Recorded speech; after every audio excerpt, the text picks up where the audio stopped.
Hello viewers, যারা class 8-এ পড়ছো, আজকে তাদের আমি ভূগোলের দ্বিতীয় অধ্যায় অস্তিত্ব পৃথিবী নিয়ে আলোচনা করব এবং ভালো করে পড়াটা বুঝিয়ে দেবো। তাই তোমরা কিন্তু আমার এই ভিডিও চলাকালীন নিজেদের পাঠ্য বইটা খুলে বসবে এবং পড়াটা খুব ভালো করে দেখে নেবে। তো চলো শুরু করছি। দেখো, অস্তিত্ব পৃথিবী এই অধ্যায়ে কি কি বলা রয়েছে তার আগে তোমরা দেখে নাও। ওপরে বিভিন্ন ছবি রয়েছে, অগ্নুৎপাত, সুনামি, ভূমিকম্প, ভূমিধস, ছবিগুলো দেখতে পাচ্ছ এই পেজে। তো বলছে দেখো, পৃথিবীকে আপাতভাবে শান্ত ও স্থির বলে মনে হয়, কিন্তু ওপরের ঘটনাগুলোকে দেখলে আমাদের ধারণা কিন্তু বদলে যায়। আমরা কি ভাবি পৃথিবী খুবই শান্ত, খুব স্থির, তাই না? কিন্তু এই সমস্ত ঘটনাগুলো তো পৃথিবীতে ঘটছে। সেগুলো যখন শুনতে পাই বা দেখতে পাই, তখন কিন্তু আমাদের এই ঘটনাগুলো দেখার সাথে সাথে পৃথিবী সম্পর্কে যে ধারণা সেটা কিন্তু বদলে যায়। পৃথিবীর কোথাও বা কোথাও প্রতিনিয়ত ভূমিকম্প, অগ্নুৎপাত, ভূপৃষ্ঠের স্মরণ, পর্বত সৃষ্টি, ধস, হিমানি সম্প্রপাত প্রভৃতি ঘটনা ঘটে চলেছে। বিজ্ঞানীরা দীর্ঘ গবেষণা ও পরীক্ষা নিরীক্ষার মাধ্যমে দেখেছেন যে এর প্রধান কারণ হচ্ছে ভূপৃষ্ঠের চলন বা স্মরণ, অর্থাৎ যেটার উপর দাঁড়িয়ে আছি আমরা, যার উপর আমরা বসবাস করছি, সেই ভূপৃষ্ঠের চলন বা স্মরণ হচ্ছে। ভাবতে পারছো, আমাদের পায়ের তলার ভূপৃষ্ঠটা প্রতিনিয়ত সরছে আর আমরা বুঝতেই কিন্তু পারছি না। বিষয়টা একটু বিস্তারিত বুঝে নেওয়া যাক, ঠিক আছে? তো দেখো, আলফ্রেড ওয়েগনারের মহিসঞ্চরণ তত্ত্ব, আন্ডারলাইন এবং স্টার দিয়ে রাখো। পরীক্ষাতে প্রশ্ন আসে মহিসঞ্চরণ তত্ত্বের প্রবক্তাকে, বিজ্ঞানী আলফ্রেড ওয়েগনার, ঠিক আছে? তো এরই তথ্য থেকে জানা যায় যে প্রায় 30 কোটি বছর আগে পৃথিবীর সমস্ত স্থলভাগ একটা বিশাল ভূখণ্ড রূপে, যার নাম প্যানজিয়া, অর্থাৎ যে মহাদেশটা আমরা থাকি, 7টা মহাদেশ, এই 7টা মহাদেশটা একসঙ্গে ছিল। আমরা জানি আমাদের পৃথিবীতে মহাদেশ হচ্ছে 7টি এবং মহাসাগর হচ্ছে 5টি। তো এই বলা যায় বা বলা হয় আর কি, ওই 5টি 7টি যে মহাদেশ রয়েছে সেটা একটা বিশাল ভূখণ্ড রূপে ছিল, ঠিক আছে, যাকে বলা হতো প্যানজিয়া অবস্থান করত। আর এর চারিদিকে ছিল বিরাট মহাসাগর, তার নাম প্যান্থালাসা। তাহলে এক কথায় বলতে গেলে মহাদেশটাকে পুরোটাতে একসাথে বলা হতো প্যানজিয়া, আর মহাসাগরটাকে একসঙ্গে বলা হতো প্যান্থালাসা। পরবর্তীকালে এই প্যানজিয়াটা ভেঙে গিয়ে বিভিন্ন দিকে সঞ্চারিত হয়, অর্থাৎ সরে যায়। অর্থাৎ মহাদেশীয় ভূত্বক শিয়াল বিচ্ছিন্নভাবে মহাসাগর ভূত্বকের ওপর বিভিন্ন দিকে কি হয়, আস্তে আস্তে সরে যায়। বোঝা গেল? আমরা ভূত্বকের ডিটেলসে পড়েছিলাম, ভূত্বকের দুটো ভাগ, এক শিয়াল আর হচ্ছে সীমা, তাই তো? তো বুঝতেই পারছো আশা করি। কিন্তু মহিসঞ্চরণ তত্ত্ব থেকে মহাদেশ মহাসাগর সৃষ্টি, পর্বত গঠন, ভূমিকম্প, অগ্নুদ্গমের মতো ঘটনার সম্পূর্ণ ব্যাখ্যা পাওয়া কিন্তু যায়নি। এই ধারণার উপর ভিত্তি করে 1960-এর দশকে পাত সংস্থান তত্ত্বর মাধ্যমে ভূবিদ্যায় এক যুগান্তরকারী আবিষ্কার ঘটে, যা প্রায় সমস্ত রকম ভূপ্রাকৃতিক বিষয়ের বিজ্ঞানসম্মতভাবে স্পষ্ট ও সম্পূর্ণ ব্যাখ্যা দিতে পারে। পিচো, উইলসন, ম্যাকেনজি, পার্কার, মর্গান প্রভৃতি ভূবিজ্ঞানীরা পাত সংস্থান সম্পর্কে গবেষণা করেছেন। ভূবিজ্ঞানীদের মতে পৃথিবীর ভূত্বক কতগুলো শক্ত ও কঠিন খণ্ডে কিন্তু বিভক্ত। এগুলোকে ভূবিজ্ঞানীরা এক একটা পাত বলেছেন। পাতগুলোর ভূপৃষ্ঠের ক্ষেত্রফলের তুলনায় বেধ কিন্তু খুবই কম, অর্থাৎ খুব পাতলা বলতে পারো। অর্থাৎ পাতগুলো গড়ে 70 থেকে 150 কিলোমিটার পুরু। ভূপৃষ্ঠ থেকে বহির্গুরুমণ্ডলের অ্যাস্থেনোস্ফিয়ার স্তর পর্যন্ত পাতগুলো কিন্তু বিস্তৃত। পিচ্ছিল অ্যাস্থেনোস্ফিয়ারের ওপর পাতলা পাতগুলো খুবই ধীর গতিতে সঞ্চালন করছে। অ্যাস্থেনোস্ফিয়ারের পরিচালন স্রোতের অন্যতম কারণ, ঠিক আছে? পাতগুলো তাদের সীমানা বরাবর কখনো একে অপরের দিকে, আবার কখনো বিপরীত দিকে, কখনো পাশাপাশি ঘর্ষণ করে অগ্রসর হয়। বুঝতে পারছো? এর প্রভাবে পাত সীমানা বরাবর ভূমিকম্প, অগ্নুৎপাত, ভঙ্গিল পর্বত, সমুদ্র খাত, দ্বীপমালা এগুলো কিন্তু সৃষ্টি হয়। অর্থাৎ কখনো কখনো পাতগুলো একে অপরের সঙ্গে ঘষা খায়, আবার কখনো কখনো একে অপর থেকে দূরে সরে যায়, এরকম করে কিন্তু সরছে। তো দেখো পৃথিবীতে মোট 7টি বড় পাত, আন্ডারলাইন স্টার। দেখো, যেটা আমি হাইলাইট করেছি, পরীক্ষাতে কিন্তু এখান থেকে প্রশ্ন আসবে। তাই বলে কি পড়াটা আমরা কেউই পড়বো না? সেটা কিন্তু না। পড়া কিন্তু আমরা প্রথম থেকে শেষ পর্যন্ত পড়বো। তার মধ্যে যেগুলো ইম্পর্টেন্ট সেগুলো আমরা হাইলাইট করে রাখবো অথবা মার্ক করে রাখবো, ঠিক আছে? তো দেখো, পৃথিবীতে মোট 7টি বড় পাত এবং 8টি মাঝারি ও 20টি ছোট পাত রয়েছে। প্রশ্ন আসে পৃথিবীতে কটি পাত রয়েছে? মোট 7টি বড় পাতগুলো হলো ইউরেশীয় পাত, ভারতীয় পাত, উত্তরীয় আমেরিকা পাত, দক্ষিণ আমেরিকা পাত, প্রশান্ত মহাসাগরীয় পাত, আফ্রিকা পাত ও আন্টার্কটিকা পাত। তাহলে বুঝতে হবে 7টি বড় পাত বলতে 7টি মহাসাগরের পাতগুলোকেই বোঝানো হচ্ছে। বোঝা গেল? এরপর চলে আসে তার পরের পাতাতে পাতের চলন ও ভূতাত্ত্বীয় ঘটনা। বলছে আগেই বলা হয়েছে ভূত্বকের এই পাতগুলো সর্বদা ধীর গতিতে সঞ্চরণশীল। সাধারণভাবে সাধারণভাবে দেখা যায় সমুদ্র তলদেশের পাতের সীমানা বরাবর দুটো পাত পরস্পর থেকে দূরে সরে যাচ্ছে। এর ফলে যখন দুটো পাত পরস্পর থেকে দূরে সরে যাচ্ছে তাহলে মাঝখানে কি তৈরি হবে? একটা ফাঁকের সৃষ্টি হবে, সেটাই বলছে। এর ফলে সমুদ্র তলদেশে যে ফাঁকের সৃষ্টি হয় তা দিয়ে ভূ অভ্যন্তরের ম্যাগমা কি হয়? বেরিয়ে আসে। অবশ্যই একটা যদি ফাঁকা তৈরি হয় সেখান দিয়ে ম্যাগমা তো বেরোবেই, সেটাই হচ্ছে ম্যাগমাটা বেরিয়ে আসছে। এর ফলে ওই ম্যাগমাটা পরে শীতল ও কঠিন হয়ে নতুন ভূত্বক বা সমুদ্রের তলদেশের মধ্য সামুদ্রিক শৈলশিরা গঠন করছে। এই যে পরস্পর বিপরীত পাতসীমানাকে কি বলা হচ্ছে? অপসারী। এবং এই অপসারীর ফলে যেহেতু নতুন কোনো পাত তৈরি হচ্ছে সেই জন্য অপসারী পাতসীমানাকে গঠনকারী পাতসীমানা বলা হয়। পরীক্ষাতে এটা আসতে পারে যে অপসারী পাতসীমানাকে গঠনকারী পাতসীমানা কেন বলা হয়। বুঝতেই পারছো, যেহেতু একে অপর থেকে দূরে সরে যাচ্ছে সেই জন্য অপসারী, কিন্তু সেখান থেকে ম্যাগমা বেরিয়ে নতুন একটা পাতসীমানা তৈরি হচ্ছে বলে অপসারী পাতসীমানার আরেক নাম গঠনকারী পাতসীমানা। বোঝা গেল? আচ্ছা, এই অঞ্চলে ভূমিকম্প, অগ্নুৎপাত এগুলো স্বাভাবিক ঘটনা, এগুলো তো হবেই। আটলান্টিক মহাসাগর, ভারত মহাসাগর ও প্রশান্ত মহাসাগর তলদেশে এই ধরনের ঘটনা কিন্তু এগুলো দেখা যাচ্ছে। তাহলে প্রশ্ন আসতে পারে অপসারী পাতসীমানা কোথায় দেখা যায়? তখন তোমরা লিখবে আটলান্টিক মহাসাগর, ভারত মহাসাগর এবং প্রশান্ত মহাসাগর তলদেশে এই ধরনের ঘটনা কিন্তু দেখা যায়। আবার অনেক সময় কি দেখা যায়, পাতগুলো পরস্পরের দিকে অগ্রসর হয়, মানে একে অপরের দিকে আসছে। এর আগেরটা আমরা যেটা বললাম একে অপর থেকে দূরে সরে যাচ্ছে, ফলে মাঝখানে ফাঁকা হচ্ছে। কিন্তু এইবার দেখতে পাচ্ছি যে পাতগুলো একে অপরের দিকে চলে আসছে, অর্থাৎ একে অপরের দিকে অগ্রসর হয় এবং পাতের মধ্যে তাহলে কি হবে? সংঘর্ষ হবে। দুটি পাতের মধ্যে অপেক্ষাকৃত ভারী পাত হালকা পাতের নিচে কি হয়? প্রবেশ করে, অর্থাৎ হালকা পাতটা উপরে উঠে যায়, ভারী পাতটা নিচে চলে আসে। বোঝা গেল? এর ফলে নিমজ্জিত পাতটির কি হয়? গলন হয়। তাহলে যে ভারী পাতটা হালকা পাতের নিচে ঢুকে যাবে সেই পাতটা কি হবে? অভ্যন্তরের তাপে বা ভূতাপের ফলে কি হবে? সেটা গলন হবে। তো গলন হওয়ার পর সমুদ্রখাত সৃষ্টি হয় এবং ভূত্বকের বিনাশ ঘটে, ধ্বংস হয় আর কি। তো এই অঞ্চলে প্রতিনিয়ত ভূমিকম্প ও অগ্নুৎপাতের ঘটনা দেখা যায়। দুটো পরস্পরমুখী পাত সামুদ্রিক হলে তাদের ওপরের পলিটা ভাঁজ খেয়ে আবার দ্বীপ ও দ্বীপপুঞ্জ সৃষ্টি করে। প্রশান্ত মহাসাগরের পশ্চিম উপকূল বরাবর জাপান ও সন্নিহিত দ্বীপপুঞ্জ এইভাবেই কিন্তু গড়ে উঠেছে। ঠিক আছে, পাত দুটোর পাত দুটোর এক একটি সামুদ্রিক এবং আরেকটি মহাদেশীয় হলে মাঝের পলি ভাঁজ খেয়ে আবার কখনো কখনো ভঙ্গিল পর্বত সৃষ্টি করছে। আমেরিকার পশ্চিম ভাগের রকি ও আন্দিজ পর্বতমালা কিন্তু এইভাবেই সৃষ্টি হয়েছে। এইভাবে ইউরেশীয় ও ভারতীয় এই দুই মহাদেশীয় পাতের মাঝের তেথিস সাগরের পলি ভাঁজ হয়ে হিমালয় পর্বতের সৃষ্টি হয়েছে। তাহলে হিমালয় পর্বত সৃষ্টি হয়েছে কিভাবে বুঝতে পারলে? কোন দুটো পাত রয়েছে? ইউরেশীয় ও ভারতীয় পাত। ঠিক আছে, এই ধরনের পরস্পরমুখী পাত সীমানাকে অভিসারী বা বিনাশকারী পাত সীমানা বলা হয়। অভিসারী কেন? যেহেতু একে অপরের দিকে আসছে, আর এর ফলে যেহেতু বিনাশটাই বেশি হচ্ছে বলে এই পাত সীমানাকে অভিসারী পাত সীমানা বা বিনাশকারী পাত সীমানা বলা হয়। পরীক্ষাতে দুটো প্রশ্ন মার্ক করে রাখো এবং হাইলাইট দিয়ে স্টার করে রাখো। এই দুটো প্রশ্ন তোমাদের কিন্তু আসতে পারে, তাই বড় প্রশ্নের জন্য কিন্তু গুরুত্বপূর্ণ রয়েছে, করবে। দেখো, তোমাদের যত রকম প্রশ্ন পরীক্ষাতে তুলে ধরে সবই কিন্তু তোমাদের বই থেকেই দেয়। সুতরাং বইটা ভালো করে খুঁটিয়ে পড়া হলে বা বোঝা যদি যায়, নিজেরাই কিন্তু উত্তর গুছিয়ে লিখে আসতে পারবে। তাই প্রত্যেকে বলবো পড়াটা কিন্তু ভালো করে শুনতে। ঠিক আছে, চলে এসো তারপরে পাতা। দেখো রয়েছে 1 থেকে 2.5 কোটি বছর আগে যে ভঙ্গিল পর্বতগুলো সৃষ্টি হয়েছে তার নাম ছিল তারা হলো নবীন ভঙ্গিল পর্বত, যেমন রকি, আন্দিজ, আল্পস। তাহলে এখানে প্রশ্ন আসতে পারে কি? কয়েকটি নবীন ভঙ্গিল পর্বতের নাম লেখো। বুঝতেই পারছো, হাইলাইট করা রয়েছে, ব্র্যাকেট দেওয়া রয়েছে, তোমরাও করে নেবে। এবং 20 কোটি বছরেরও আগে সৃষ্টি হওয়া ভঙ্গিল পর্বতগুলোকে বলা হয় প্রাচীন ভঙ্গিল পর্বত, যেরকম উরাল, অ্যাপেলেশিয়ান, আরাবল্লী প্রভৃতি। ঠিক আছে, এরপর চলে এসো নিরপেক্ষ সীমানা। নিরপেক্ষ সীমানা কি? কিছু কিছু ক্ষেত্রে দুটো পাত পরস্পরের ঘর্ষণ করে পাশাপাশি অগ্রসর হয়, অর্থাৎ আগে আর পরে। এরকম হলে কি হবে? ভূমিকম্প হবে আর চ্যুতি সৃষ্টি হবে। এই সীমান্তে পাতের ধ্বংস বা সৃষ্টি কিছুই হয় না। একে নিরপেক্ষ পাত সীমানা বলা হয়। বোঝা গেল? ক্যালিফোর্নিয়ার উত্তর দক্ষিণে বিস্তৃত সান আন্দ্রেস চ্যুতি এরকম সীমানা একটা উদাহরণ।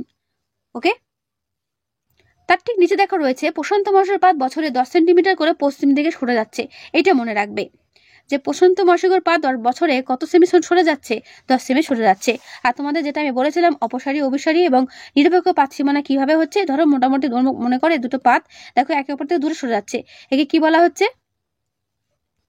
অপসারী পাত সীমানা। একে অপরের দিকে ধেয়ে আসছে, এটাকে কি বলছে? অভিসারী পাত সীমানা। এবং একে অপরের দিকে রয়েছে কিন্তু ঘর্ষণ আকারে রয়েছে, আগে আর পরে, এরকম বোঝা যায় কি হবে? নিরপেক্ষ পাত সীমানা। বোঝা গেল? ছবিটা দেখে মনে রাখার চেষ্টা করবে অবশ্যই। এরপর চলে এসো অগ্নুৎগম। ভলকানিজম। অগ্নুদ্গম কি? বলছে আগ্নেয়গিরির অগ্নুৎপাত অন্যতম ভয়ঙ্কর সুন্দর একটা দৃশ্য। এই মুহূর্তে পৃথিবীতে একাধিক জায়গায় অগ্নুৎপাত হচ্ছে। উত্তপ্ত গলিত পদার্থ, গ্যাস, বাষ্প, ছাই, ভস্ম উৎক্ষিপ্ত হচ্ছে। আগুনের স্রোতের মতো লাভা ছড়িয়ে পড়ছে আশেপাশে। ছবি দেখতে পাচ্ছ? ঠিক এইরকম হয়। ঠিক আছে, এটা অগ্নুদ্গমের কিন্তু একটা ছবি। ওকে, মানে এরকম পৃথিবীর গহ্বর দিয়ে বা ফাটল দিয়ে এইভাবে বেরিয়ে আসে। ওকে, তো দেখো কি বলছে, ভূ অভ্যন্তরে গলিত সান্দ্র ম্যাগমা, গ্যাস, জলীয় বাষ্প কোনো ফাটল বা গহ্বরের মধ্যে দিয়ে বিস্ফোরণ সহ প্রচণ্ড জোরে অথবা ধীরভাবে শান্তভাবে ভূপৃষ্ঠে বেরিয়ে আসার যে প্রক্রিয়া, তাকে আমরা বলি অগ্নুদ্গম। অর্থাৎ পুরো প্রসেসটাকে আমরা বলি অগ্নুদ্গম, যে প্রসেসে ম্যাগমাটা বাইরে বেরিয়ে আসে। ক্লিয়ার? আর অগ্নুৎপাতের উৎসগুলো হলো আগ্নেয়গিরি। এই যেটা এইটাকে বলা হচ্ছে আগ্নেয়গিরি। গিরি মানে তোমরা জানো পর্বত। তাহলে যে পর্বতের মধ্যে দিয়ে অগ্নুৎপাত হয় বা অগ্নুদ্গম হয়, সেই গিরিটাকে বলা হয় আগ্নেয়গিরি। বোঝা গেল? অগ্নুদ্গমের সময় উৎক্ষিপ্ত পদার্থ ফাটল বা গহ্বর চারিদিকে ছড়িয়ে ছিটিয়ে এইভাবে বারবার আর কি পড়ে। ঠিক আছে, এইভাবে বারবার অগ্নুৎপাতের সময় আগ্নেয় পদার্থ ফাটল চারিদিকে জমাট হয়ে শঙ্কু আকৃতির পর্বতের আকার ধারণ করে। সঞ্চয় কার্যের ফলে সৃষ্ট হয় বলে একে সঞ্চয়জাত বা আগ্নেয় পর্বত বলা হয়। যেহেতু জমে জমে জমে জমে তৈরি হচ্ছে, সেজন্য একে বলা হয় সঞ্চয়জাত আগ্নেয় পর্বত। জাপানের ফুজিয়ামা, ইতালির ভিসুভিয়াস, ভারতের ব্যারেন, ইন্দোনেশিয়ার ক্রাকাতোয়া এই ধরনের মানে এই জাতীয় পর্বত। বোঝা গেল? তাহলে কয়েকটি সঞ্চয়জাত পর্বতের নাম বা আগ্নেয় পর্বতের নাম তোমরা কিন্তু এগুলো মুখস্থ করবে। সুতরাং আগ্নেয়গিরি হলো অগ্নুৎপাতের উৎস ও ফলাফল দুটোই। ঠিক আছে, চলো তার পরের পাতাতে যা রয়েছে একবার করে রিডিং পড়ে নেবে। ঠিক আছে, একবার রিডিং পড়ে নিলেই হবে। এগুলো আমি পড়ে শোনাচ্ছি, তোমরা একবার করে পড়ে নেবে, তাহলেই হবে। তারপরে নিচে দেখো রয়েছে ভূ অভ্যন্তরে গলিত সান্দ্র পদার্থ, তাকে আমরা কি বলি? তাকে আমরা বলি ম্যাগমা। আর ম্যাগমা যখন ভূপৃষ্ঠের বাইরে এসে নির্গত হয়, তখন তাকে আমরা ম্যাগমা বলি না, বলি কি? লাভা। এটা তোমরা অনেকেই জানো, ছোটবেলা থেকেই পড়ে আসছো ম্যাগমা লাভা জিনিসটা কি। তারপর আগ্নেয়গিরির শ্রেণী বিভাগ, এটা কিন্তু ইম্পর্টেন্ট রয়েছে, এখান থেকে বড় প্রশ্ন আসতে পারে, এটা ভালো করে দেখে নাও। বলছে সক্রিয়তার ভিত্তিতে, অর্থাৎ সক্রিয়তা অর্থাৎ আগ্নেয়গিরি কাজ করার উপর নির্ভর করছে। কোনো কোনো আগ্নেয়গিরি অনেক দিন ধরে অগ্নুৎপাত হয়েছিল, এখন হয় না, তো সেই ভিত্তিতে নয়। যেগুলো আর কি আগ্নেয়গিরি থেকে যেগুলো অগ্নুদ্গম হচ্ছে, এখনো সেই লাভা ম্যাগমা বেরিয়ে আসছে, সে ধরনের আগ্নেয়গিরি বা সক্রিয়তার ভিত্তিতে আগ্নেয়গিরি 3 রকমের। ঠিক আছে, যে কোনটা এখন বেরোচ্ছে বা আগে হয়তো বেরিয়েছিল এখন আর বেরোয় না। ঠিক আছে, এরকম হিসেবে তো আগ্নেয়গিরিকে 3 রকমের হয়, 3 ধরনের হয়। সিসিলি দ্বীপের এটনা, লিপারি দ্বীপের স্ট্রম্বলি, হাওয়াই দ্বীপের মৌনালোয়া, কিলাওয়া, ভারতের ব্যারেন এই ধরনের আগ্নেয়গিরিগুলো সৃষ্টি হওয়ার পর থেকে অবিরাম অথবা প্রায়শই অগ্নুৎপাত ঘটে চলেছে। এরা হলো সক্রিয়, অর্থাৎ এগুলো থেকে বলতে পারো অগ্নুৎপাত হয়েই চলেছে, মানে হয়ে যাচ্ছে, এখনো থামেনি।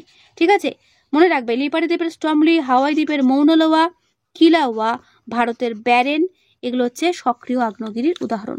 ওকে, ইটালির ভিসুভিয়াস অবিরাম ও ইটালির স্ট্রম্বলি সবিরাম আগ্নেয়গিরির উদাহরণ। অবিরাম কি?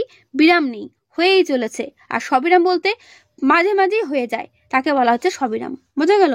জাপানের ফুজিয়ামা, ইন্দোনেশিয়ার ক্রাকাতোয়া এই ধরনের আগ্নেয়গিরি একবার অগ্নুৎপাতের পর দীর্ঘকাল নিষ্ক্রিয় থাকে, এরা হচ্ছে সুপ্ত আগ্নেয়গিরি। বোঝা গেল? তাহলে জাপানের ফুজিয়ামা ও ইন্দোনেশিয়ার ক্রাকাতোয়া এগুলো হচ্ছে সুপ্ত আগ্নেয়গিরি। কেন না? একবার হয়ে দীর্ঘকাল নিষ্ক্রিয় ছিল বলে এগুলো সুপ্ত আগ্নেয়গিরি, অর্থাৎ ভবিষ্যতে হয়তো আবার হতে পারে এরকম সম্ভাবনাও রয়েছে, সুপ্ত অবস্থায় রয়েছে। এই ধরনের আগ্নেয়গুলো অত্যন্ত বিপজ্জনক। ক্রাকাতোয়া আগ্নেয়গিরি 200 বছর পর হঠাৎ সক্রিয় হয়ে ইন্দোনেশিয়ার 3টে শহর ধ্বংস করে দেয়। বুঝতে পারছো কতটা বিপজ্জনক এটা? কারণ হয়তো অনেক দিন আগে হয়েছিল, এখন আর হচ্ছে না, তাই বলে যে আর হবে না এরকম কিন্তু মানে নয়, যখন তখন হতে পারে। তো সেক্ষেত্রে সাবধান থাকাটাই দরকার। এরপর হচ্ছে মেক্সিকোর পারকুটিন, মায়ানমারের পোপো এই ধরনের আগ্নেয়গিরিগুলো অতি প্রাচীনকালে বিস্ফোরণ ঘটিয়েছে, কিন্তু ভবিষ্যতে আর কোনো অগ্নুৎপাতের সম্ভাবনা প্রায় নেই। এগুলোকে বলা হয় মৃত আগ্নেয়গিরি। তাহলে এক কথায় বলতে গেলে আগ্নেয়গিরি 3 প্রকার: এক সুপ্ত আগ্নেয়গিরি, সক্রিয় আগ্নেয়গিরি এবং মৃত আগ্নেয়গিরি। বোঝাতে পারলাম? আশা করি প্রত্যেকেই বুঝতে পারছো। এই আগ্নেয়গিরি শ্রেণী বিভাগটা কিন্তু বড় প্রশ্নের জন্য গুরুত্বপূর্ণ, এটা ভালো করে পড়বে। দেখো, তোমরা যদি বইটা ভালো করে পড়ো, আমি আশা রাখছি তোমরা প্রত্যেকেই ভূগোলে ফুল মার্কস আনতে পারবে।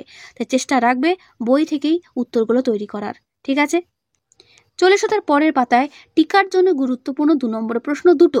আ আ আর পা হো হো কি আসে পরীক্ষাতে? এটা হলো আ আ আর এটা হলো পা হো হো। চলো আমরা পড়েই বুঝতে পারবো।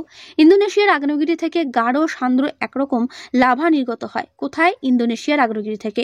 হাওয়াই দ্বীপের ভাষায় এর নাম আ আ। এই লাভা দ্রুত খুব বেশি দূর প্রভাবিত হয় না। তাহলে ইন্দোনেশিয়ার আগ্নেয়গিরি থেকে যে সান্দ্র এক নম্বর লাভা নির্গত হয়, লাভাটাকেই আমরা এখানে এদের ভাষায় হাওয়াই দ্বীপের ভাষায় বলি আ আ। আর হাওয়াই দ্বীপপুঞ্জের আগ্নেয়গিরিগুলো থেকে অত্যন্ত পাতলা লাভা বেরিয়ে বহুদূর প্রভাবিত হয়। হাওয়াই দ্বীপের ভাষায় তার নাম হলো পা হো হো। ঠিক আছে, বোঝা গেল? আ আ কিন্তু বেশি দূর প্রভাবিত হতে পারে না, বাট পা হো হো কিন্তু বেশি দূর প্রভাবিত হয়, কারণ এটা পাতলা থাকে বলে। ঠিক আছে, এ দুটো করবে। এরপর চলো তার নিচের দিকে দেখা রয়েছে ভূমিকম্প বা আর্থকুয়েক। তোমরা দেখো না হঠাৎ করে মাটিটা কেঁপে ওঠে, বা হঠাৎ করে দেখো যে ঘরে বসে আছো, বিছানার যেটা বসে আছো সেই বিছানাটা কেঁপে উঠলো, এরকম হয় তো, মাঝে মাঝেই তো হয়। তো সেটাই হচ্ছে ভূমিকম্প বা পৃথিবীর কম্পন, আর্থকুয়েক। তো এটা কেন হয়? এটা কিন্তু বহু কারণে হয়। ঠিক আছে, এটা আমরা পড়তে পড়তে আরো ভালো জানতে পারবো। তো দেখো, আমেরিকা যুক্তরাষ্ট্রের পশ্চিম উপকূলে ক্যালিফোর্নিয়ার সান ফ্রান্সিসকো মনোরম জলবায়ুর এই শহর পৃথিবী বিখ্যাত, কিন্তু এই শহরে বসবাস করা বেশি ঝুঁকিপূর্ণ। সান ফ্রান্সিসকো এবং লস অ্যাঞ্জেলস শহর দুটো স্যান অ্যান্ড্রিয়াস ফল্টের প্রায় ওপরেই অবস্থিত। এই অঞ্চলে পূর্ব প্রশান্ত মহাসাগরীয় পাত উত্তরে ও উত্তর আমেরিকার পাত দক্ষিণে পাশাপাশি কি করছে? অগ্রসর হচ্ছে। ফলে সংলগ্ন অঞ্চলটা ভূগঠনিকভাবে অত্যন্ত অস্থির। প্রায়শই ভূ আলোড়ন ভূমিকম্প ঘটতে থাকে। যেমন 1906 সালে শক্তিশালী ভূমিকম্পে সান ফ্রান্সিসকো শহর প্রায় সম্পূর্ণ কি হয়েছিল? ধ্বংস হয়ে গিয়েছিল। তারপর পৃথিবীর প্রায় প্রতিটা পাত সীমানা অত্যন্ত ভূমিকম্প প্রবণ। এর জন্যই আগ্নেয়গিরি এবং ভূমিকম্প কেন্দ্রগুলো প্রায়শই একই জায়গায় অবস্থিত হয়। তবে ভূ আলোড়ন ও পাত সঞ্চালন, অগ্নুৎপাতের মতো প্রাকৃতিক কারণ ছাড়াও ভূগর্ভে গহ্বর, খনীয় সুড়ঙ্গ খনন, জলাধার নির্মাণ, এগুলো তো মানুষ করছে। ধস, বোমা বিস্ফোরণ ইত্যাদি কৃত্রিম কারণে কিন্তু অনেক সময় কি হয়? ভূমিকম্প সৃষ্টি হয়। প্রতি মুহূর্তে পৃথিবীর কোথাও না কোথাও কম্পিত হচ্ছে। পৃথিবীর স্থিতিস্থাপক ভূ অভ্যন্তরে কোনো সঞ্চিত শক্তি হঠাৎ মুক্ত হলে ভূত্বক কেঁপে ওঠে এবং ভূমিকম্প হয়। বোঝা গেল? তাহলে ভূমিকম্প দুরকম ভাবে হয়, প্রাকৃতিক কারণে হয়, আবার কৃত্রিম কারণেও হয়।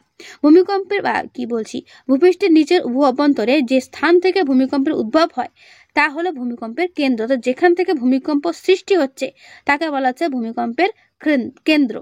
অধিকাংশ ভূমিকম্পের কেন্দ্রে ভূপৃষ্ঠ থেকে 50 থেকে 100 কিলোমিটার গভীরে হয়ে থাকে। কেন্দ্র থেকে ঠিক উলম্ব দিকে ভূপৃষ্ঠের যে বিন্দুতে প্রথম কম্পনটা পৌঁছায় তাকে বলা হয় ভূমিকম্পের উপকেন্দ্র। ঠিক ছবিটা দেখতে পাচ্ছ, এটাকে বলা হচ্ছে কেন্দ্র। এবং কেন্দ্র থেকে ভূমিকম্পটা ফার্স্ট যেখানে গিয়ে পৌঁছাচ্ছে তাকে বলা হচ্ছে ভূমিকম্পের উপকেন্দ্র। বোঝা গেল? পুকুরের মাঝে ঢিল ছুলে ঢেউগুলো যেমন বাইরের দিকে ছড়িয়ে পড়তে থাকে, তেমনি ভূমিকম্পের ফলে উদ্ভূত শক্তি কেন্দ্র থেকে উপকেন্দ্রের দিকে কি হয়? ছড়িয়ে পড়ে। ঠিক আছে, আর এই তরঙ্গগুলোকে বলা হয় ভূকম্পন তরঙ্গ, যে তরঙ্গগুলো সৃষ্টি হচ্ছে। তো দেখো, তরঙ্গ 3 প্রকার: প্রাথমিক তরঙ্গ বা পি ওয়েভ, দ্বিতীয় পর তরঙ্গ বা এস ওয়েভ, সেকেন্ডারি ওয়েভ বা এস ওয়েভ, তৃতীয় তরঙ্গ বা লাভা তরঙ্গ বা পৃষ্ঠ তরঙ্গ, যেটা বলবে এবার পৃষ্ঠ তরঙ্গটাই বলো। ঠিক আছে, তো দেখো প্রাথমিক তরঙ্গটা কি? সব থেকে দ্রুত বেগে এই তরঙ্গ ভূপৃষ্ঠে প্রথম এসে পৌঁছায়। কঠিন তরল গ্যাসীয় পদার্থের মধ্যে দিয়ে ক্রম সংকোচন ও প্রসারণ প্রক্রিয়ায় এই তরঙ্গটা প্রবাহিত হচ্ছে। তারপর দ্বিতীয় পর্যায়ে তরঙ্গটা কি আছে? S wave. পি তরঙ্গের পরে এই তরঙ্গ ভূপৃষ্ঠে এসে পৌঁছায়। বস্তুকণার ওপর নিচে ওঠানামার মাধ্যমে প্রবাহিত হয়। ঠিক আছে, এই তরঙ্গ তরল বা গ্যাসীয় পদার্থের মধ্যে দিয়ে প্রবাহিত হতে পারে না। এটা ইম্পর্টেন্ট জায়গা, যে কোন তরঙ্গ তরল বা কঠিন পদার্থের মধ্যে দিয়ে প্রবাহিত হতে পারে না? উত্তর হবে এস তরঙ্গ। ঠিক আছে, শুধুমাত্র কঠিন পদার্থের মধ্যে দিয়ে প্রবাহিত হতে পারে কোন তরঙ্গ? তখন উত্তর হবে এস তরঙ্গ। এইভাবে বৈশিষ্ট্যগুলো ধরে ধরে মনে রাখার চেষ্টা করবে। এইভাবে শর্ট কোয়েশ্চেন দেয় যে ভূপৃষ্ঠে কোন তরঙ্গ কঠিন পদার্থের মধ্যে দিয়ে প্রবাহিত হতে পারে?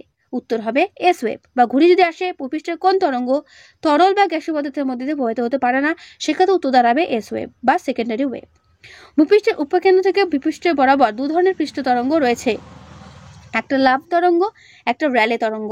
ঠিক আছে, এই পৃষ্ঠ তরঙ্গগুলোর কারণেই বেশিরভাগ ক্ষয়ক্ষতি হয়ে থাকে। বোঝা গেল? তাই ভূপৃষ্ঠের এই তরঙ্গ বা ভূমিকম্পের এই তরঙ্গগুলো কিন্তু ভালো করে পড়বে। চলে এসো তার পরের পাতায়, ভূমিকম্পের পরিমাপ। ভূমিকম্প সাধারণত সিসমোগ্রাফ বা ভূকম্পলিক যন্ত্রে মাপা হয়। মনে রাখবে। আর তার নিচে দেখো রয়েছে ভূমিকম্পে ক্ষয়ক্ষতি ও তীব্রতার মাত্রার পরিমাপ করা হয় কিন্তু রিক্টার স্কেলের মাধ্যমে। যদি প্রশ্ন আসে কোন স্কেলে মাপা হয় তাহলে লিখবে রিক্টার স্কেল। আর যদি বলা হয় কোন যন্ত্রে মাপা হয় সেই যন্ত্রের নাম হচ্ছে সিসমোগ্রাফ। গোলাবে না, ঠিক আছে? যন্ত্র বললে সিসমোগ্রাফ আর স্কেল বললে রিক্টার স্কেল। ওকে, তার ঠিক নিচে দেখা রয়েছে 1960 সালে চিলির ভূমিকম্পের মাত্রা ছিল রিক্টার স্কেলে 8.5। বুঝতে পারছো? যে ক্ষেত্রে রিক্টার স্কেলে 6-এর মাত্রা হলে সেটা কিন্তু বিরাট ক্ষয়ক্ষতি হয়। তাহলে চিলিতে হয়েছিল 8.5। তাহলে ভাবো কতটা ক্ষতি হয়েছিল। 6 রিক্টার স্কেলে 6 যদি ওঠে সেটাতে ব্যাপক ক্ষয়ক্ষতি হয়, কিন্তু সেখানে যদি 8.5 থাকে তাহলে ভাবতেই পারছো চিলিতে কতটা ক্ষয়ক্ষতি হয়েছিল। এরপরে প্রশ্ন হচ্ছে ভূমিকম্প প্রবণ অঞ্চলগুলো কোনটা? পৃথিবীর সমস্ত নবীন ভঙ্গেল পার্বত্য অঞ্চলগুলোই কিন্তু ভূমিকম্প প্রবণ অঞ্চল, এটা মনে রাখবে, ঠিক আছে? অর্থাৎ যেগুলো নবীন ভঙ্গেল পার্বত্য অঞ্চল সেখানে বেশি করে কিন্তু ভূমিকম্প হয়, ঠিক আছে? তার পরের পাতায় দেখো রয়েছে প্রশান্ত মহাসাগরীয় অগ্নিবলয়। তার পাশে যে ছবিটা ফলো করো বুঝতে পারবে অগ্নিবলয় কেন। বলছে পৃথিবীর অধিকাংশ জীবন্ত আগ্নেয়গিরি প্রশান্ত মহাসাগরকে বলয়ের মতো ঘিরে রেখেছে। এজন্য প্রশান্ত মহাসাগর দুই দিকের উপকূল আগ্নেয়গিরি বলয়কে প্রশান্ত মহাসাগরীয় অগ্নিবলয় বলা হয়। বুঝতে পারছো? বেশিরভাগ যত জীবন্ত আগ্নেয়গিরিগুলো রয়েছে সব কিন্তু এই প্রশান্ত মহাসাগরের ঘিরে রয়েছে। বেশিরভাগ ছবি দেখতে পাচ্ছ, ছবি তো দেখতেই পাচ্ছ, ঠিক মালার মতো দেখো। বেশ, পৃথিবীর 70% ভূমিকম্প কিন্তু এই বলয়ে হচ্ছে। এই বলয়ের প্রধান আগ্নেয়গিরিগুলো মানচিত্রে শনাক্ত করো: ফুজিয়ামা, পিনাটুবো, ক্রাকাতোয়া, সেন্ট হেলেন্স, পোপোক্যাটিপেটল, কোটোপ্যাক্সি ইত্যাদি। ঠিক আছে? তো এই প্রশান্ত অগ্নিবলয়ের মধ্যে এইগুলো কিন্তু পড়ছে, এই আগ্নেয়গিরিগুলো কিন্তু রয়েছে। ঠিক আছে, এগুলো শনাক্ত করতে দিয়েছে, যদি তোমরা পারো করবে, কিন্তু এগুলো পরীক্ষাতে দেবে না, শুধু একটাই দেবে প্রশান্ত মহাসাগর অগ্নিবলয় বলতে কি বোঝো। ঠিক আছে, সেটাই ভালো করে করবে। ওকে, এখানে কয়েকটা আগ্নেয়গিরির নাম শুধু শনাক্তকরণ করা রয়েছে, বাকিগুলো তো করা নেই। যদি পারো তোমরা একবার ম্যাপে করার চেষ্টা করবে, কারণ যেহেতু বলে দিয়েছে জাপানের ফুজিয়ামা, জাপানটা কোথায় সেটা মার্ক করে ফুজিয়ামাটা খুঁজতে হবে। ঠিক আছে, এগুলো করা দরকার নেই সেরকম। এগুলো ম্যাপ পয়েন্টিং যদি করতে দেয় তোমাদের সেক্ষেত্রে প্রয়োজন, যদি তোমাদের ম্যাপ পয়েন্টিং এখন করতে দেবে না, তোমরা শুধু এটাই ভালো করে পড়ো। তারপরে দেখো রয়েছে অগ্নুৎকম্প, ভূমিকম্প, প্রাকৃতিক বিপর্যয়, মানুষের জীবন, কিভাবে মানুষের জীবনের সঙ্গে এগুলো জড়িত। ঠিক আছে, বলছে অগ্নুৎপাত ও ভূমিকম্প দুটি ভূ অভ্যন্তরীণ শক্তির আকস্মিক বহিঃপ্রকাশ। এর ফলে একদিকে যেমন পৃথিবীর ভূপ্রকৃতি জলবায়ুর বড় ধরনের পরিবর্তন হতে পারে, সম্পত্তি ধ্বংস হয়ে বিপর্যয় ঘটতে পারে, আবার পৃথিবীর অনেক আগ্নেয়গিরি সংলগ্ন অঞ্চল কিন্তু অত্যন্ত জনবহুল। আগ্নেয়ভস্ম লাভা থেকে উর্বর মাটি তৈরি হয়, যা কৃষিকাজে খুবই উপযুক্ত, যেমন ভারতের দাক্ষিণাত্য মালভূমির উর্বর কৃষ্ণ মৃত্তিকা। আগ্নেয়গিরি অধ্যুষিত অঞ্চলে উষ্ণ প্রস্রবণ, গাইজা থেকে অনেক সময় মূল্যবান রত্ন, খনিজ ইত্যাদি পাওয়া যায়। ঠিক আছে, যেরকম দক্ষিণ আফ্রিকার কিম্বারলির হীরের খনি অঞ্চল। অন্যান্য কারণে রয়েছে, এর জাস্ট একবার রিডিং পড়ে নেবে তাহলেই হবে। ওকে, যে অগ্নুৎগম, ভূমিকম্প ও প্রাকৃতিক বিপর্যয় মানুষের জীবনের সঙ্গে কিভাবে জড়িত, বা মানুষের জীবনের সঙ্গে কিভাবে ওতপ্রোতভাবে জড়িত ব্যাখ্যা করো। ডিটেলসে এখানে দেওয়া রয়েছে, একবার করে পড়ে নেবে। ওকে, তো তোমাদের এইগুলো হচ্ছে সাজেশন প্রশ্ন এখান থেকে, যেগুলো তোমাদের আমি বললাম, সেগুলো ভালো করে খুঁটিয়ে পড়ো, কমন এর মধ্যেই পেয়ে যাবে। ঠিক আছে, আর যে লাস্টের যে পেজটা বললাম এটা একবার রিডিং পড়লেই হবে, এখানে সেরকম কিছু নেই, রিডিংটা একবার পড়ে নিও। ঠিক আছে, রিডিংটা কিন্তু কেউ বাদ দিও না। দেখো একটা পেপারে লেখা রয়েছে শক্তিশালী ভূমিকম্পে ইরানে মৃত 40। তাহলে ভূমিকম্পে কত মানুষের কত ক্ষয়ক্ষতি হয়েছে, সুনামিতেও তাই। ঠিক আছে, সব প্রাকৃতিক দুর্যোগ, এগুলোর ফলে যেরকম ভালো হয় সেরকম ক্ষতিও হয়, ক্ষতিটাই বেশিরভাগ হয়। ঠিক আছে, তো একবার পড়ে নিলেই এটা হবে। তো তোমাদের এই চ্যাপ্টার অস্তিত্ব পৃথিবী, সাজেশন প্রশ্ন, বা বলতে পারো পড়াটা ভালো করে বোঝানো, এগুলোই আমি যেগুলো তোমাদের বললাম, যেগুলো পরীক্ষায় আসতে চলেছে সেইগুলোই তোমাদের সাজেশন প্রশ্ন হিসেবে দাঁড়াবে। ওকে, তো আজকের ভিডিওটা আমি এখানে শেষ করছি। কেমন লাগলো অবশ্যই কমেন্টে জানিও, ভালো লাগলে লাইক করো, বন্ধুদের কাছে অবশ্যই শেয়ার করে দিও। তো আজকে এখানেই, দেখা হবে নেক্সট ভিডিওতে। ভালো থেকো সবাই। আর হ্যাঁ, আমি ফার্স্ট চ্যাপ্টার পড়িয়ে দিয়েছি, যদি তোমাদের প্রয়োজন হয় অবশ্যই কিন্তু আমার চ্যানেলে এসে ক্লাস 8 প্লেলিস্ট ফলো করো, সেখানে কিন্তু পেয়ে যাবে। ওকে, তো আজকে এখানেই।